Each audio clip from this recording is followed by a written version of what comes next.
जोडे आणि चपलांच्या रंगांचे नशिबाशी नाते. आजकाल कपड्यांसोबतच सुंदर दिसण्यासाठी विविध प्रकारचे शूज आणि चप्पल घालण्याचा ट्रेंड आहे. त्यावेळी लोक स्टायलिश आणि रंगीबेरंगी पादत्राणे खरेदी करण्यावर भर देतात. पण यामागील ज्योतिषशास्त्र पूर्णपणे बाजूला पडले आहे. ही एक मोठी चूक आहे. कारण शूज आणि चप्पल खरेदी करताना प्रत्येकाने काही गोष्टींमध्ये विशेष काळजी घ्यावी, नाहीतर आपल्या आयुष्यात अडचणी येण्यास वेळ लागणार नाही. शूज आणि चप्पलमुळे कोणावरही आर्थिक संकट येऊ शकते. यासोबतच घरातील कोणत्याही ठिकाणी शूज आणि चप्पल कधीही ठेवू नये, त्या गोष्टी लक्षात ठेवणं आवश्यक आहे. मुद्द्यावर येऊया.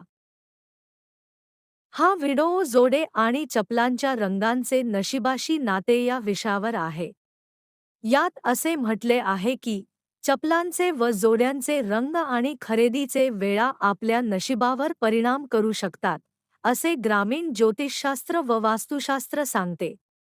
फक्त थोडा वेळ जाईल पण व्हिडिओ पाहिल्यानंतर आपले नशीब चमकू शकते. त्याआधी व्हिडिओ पूर्ण हा आणि चॅनलला प्रेमाने लाईक आणि सबस्क्राईब करा. चला तर मग सुरू करू. पिवळे पादत्राण कधीही खरेदी करू नका. पिवळा रंग वाईट नशिबाचे लक्षण समजले जाते. पिवळ्या रंगाचे शूज किंवा चपला खरेदी करणे अयोग्य मानले जाते. अशाने गरिबी, संकट, वादविवाद वाढतात.